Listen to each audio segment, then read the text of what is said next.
Born into a highly musical family, Mary Wu spent the first decade of her life growing up in Hong Kong and began the piano at the age of 3, taking her grade 1 exam only a few months later. The family moved to England when Mary, aged 11, gained a place at the prestigious Yehudi Menuhin School, which is where we first met. We became good friends and collaborated together musically. Mary subsequently studied at the Royal College of Music and University of New York at Stony Brook. In 1992, she returned to her homeland to teach at the Academy of Performing Arts and the Chinese University of Hong Kong.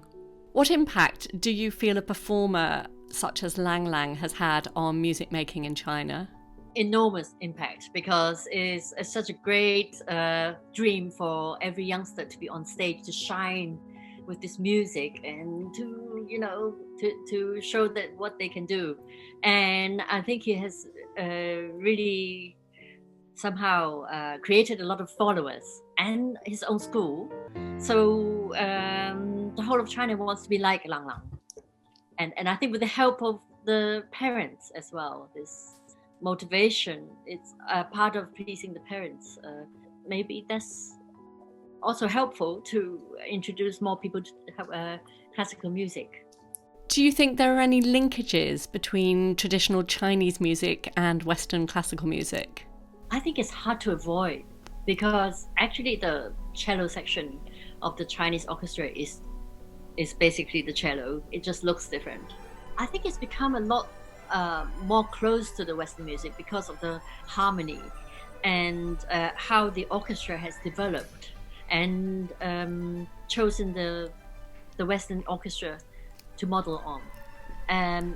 Before, I think Chinese music is mainly for solo, the Peking opera, just having the erhu and then a few percussive instruments and then 2 singers or 3 to have good conversations with each other in singing.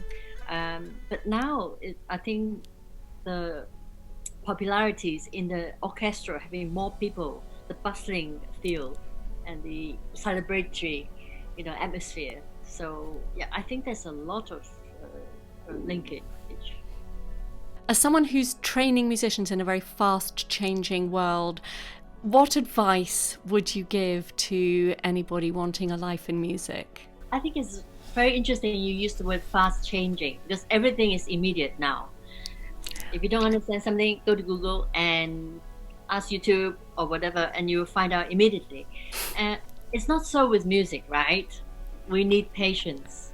And I think that's the number one criteria. If you're not prepared to do that, just give time and let yourself have mistakes and then correct those, and then you cannot go forward. So I would say really don't be disappointed, but spend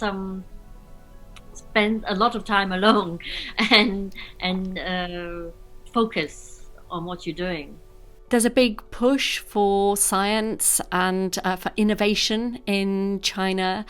And I wondered whether in the future, will classical music continue to remain as high on the agenda? Wow, I hope so. What if we are all replaced by, AIs? I have no idea. One thing that I know, though, if I hear violin on a keyboard and if I hear a real violin, I know the difference. You can never resolve something that's really coming from the soul, and hopefully that will continue to touch the hearts of the people.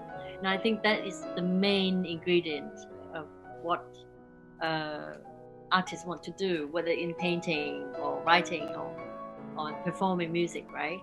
It's to communicate soul with soul. I'm Tasmin Little, violinist, recording artist and culture contributor for the China Current.